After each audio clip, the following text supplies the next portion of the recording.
દાંતીવાડાની આકોલી ગ્રામ પંચાયત બની સમરસ. ચૂંટણી પહેલા ગામને મળ્યા નવા મહિલા સરપંચ. ઉત્તર ગુજરાતની 2138 ગ્રામ પંચાયતોમાંથી 1599 ગ્રામ પંચાયતોની સામાન્ય ચૂંટણી માટે તારીખ 22 જૂને બેલેટ પેપરથી મતદાન થવાનું છે. ત્યારે બનાસકાંઠાના દાંતીવાડા તાલુકાના આકોલી ગ્રામ પંચાયતની ચૂંટણી પહેલા જ ગામને નવા સરપંચ મળ્યા છે. દાંતીવાડા તાલુકાની આકોલી ગ્રામ પંચાયત સમરસ બની છે અને ગ્રામ પંચાયતનું સુકાન મહિલાને સોંપાયું છે.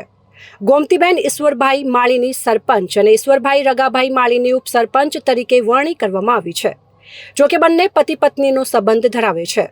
ગ્રામ પંચાયતની ચૂંટણીમાં અંદરોઅંદર ક્લેશ વધવાની સાથે વાતાવરણ તંગ બની જતું હોય છે, જેથી રાજ્ય સરકારે ગ્રામ પંચાયતોમાં ચૂંટણી ન થાય અને સૌ ગ્રામજનો ભેગા મળી સમરસ સરપંચ સહિત સભ્યોને ચૂંટી કાઢે તે માટે સમરસ ગ્રામ પંચાયતોને વધારાની પ્રોત્સાહક ગ્રાન્ટ આપવાનો નિર્ણય કર્યો હતો, જે હજુ પણ અમલી છે.